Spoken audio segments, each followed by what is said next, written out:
ঢাকায় সিনেমার চিত্রনায়িকা তমা মির্জা সম্প্রতি এক সংবাদ সম্মেলনে তার ভবিষ্যৎ পরিকল্পনা ও ব্যক্তিগত জীবন নিয়ে কথা বলেছেন।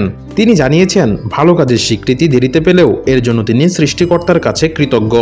সংবাদ সম্মেলনে তমা বলেন, ভালো কাজের স্বীকৃতি আসে সেটা অনেকে অনেক আগে পেয়ে যায়, অনেকের অনেক সময় লাগে। এটাকে আমি আগে পাওয়া বলবো বা অনেক সময় পরে পেলাম, কিন্তু যেটা পেয়েছি সেটার জন্য আলহামদুলিল্লাহ। আমার জন্য সবাই দোয়া করবেন। খুবই তাড়াতাড়ি অফিসিয়ালি একটা ঘোষণা আসবে আমার পরবর্তী ছবি কোনটা। তিনি আরও যোগ করেন, দেরিতে হলেও তার পরবর্তী সিনেমাটি ভালো হবে এবং দর্শক পরিবার নিয়ে ছবিটি উপভোগ করতে পারবে।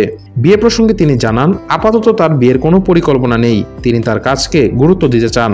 তোমার কথায়, বিয়ের এখনো সেরকম পরিকল্পনা নেই, কাজটা করি মন দিয়ে, এর মাঝে কোনো কিছুতে ফোকাস দিতে চাই না, ভালো ভালো কাজ করতে চাই। আর জন্ম মৃত্যু বিয়ে তো যখন হওয়ার আল্লাহ ওভাবেই ঠিক করে রাখে, আমি জানি না কখন হবে, যখন হওয়ার তখনই হবে, তাই তাড়াহুড়োর কিছু নেই।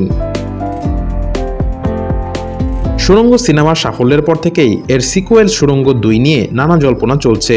এ প্রসঙ্গে তমা মির্জা বলেন, সুড়ঙ্গ 2-র একটা আভাস আমরা পেয়েছি, অবশ্যই আসবে, হয়তো তাড়াতাড়ি, কিন্তু সেটার সাথে আসলে আমার সম্পৃক্ততা নিয়ে আমার সঙ্গে প্রোডাকশন হাউজের বা পরিচালকের বা কারো সাথে ওভাবে কথা হয়নি। তার কথায়, আমি তো সবসময় বলি মাসুদরা কখনো ভালো হয় না, ময়নারাও ভালো হয় না, মাসুদ ময়না আমাদের সমাজে আনাচে কানাচে আছে, এটা থাকে।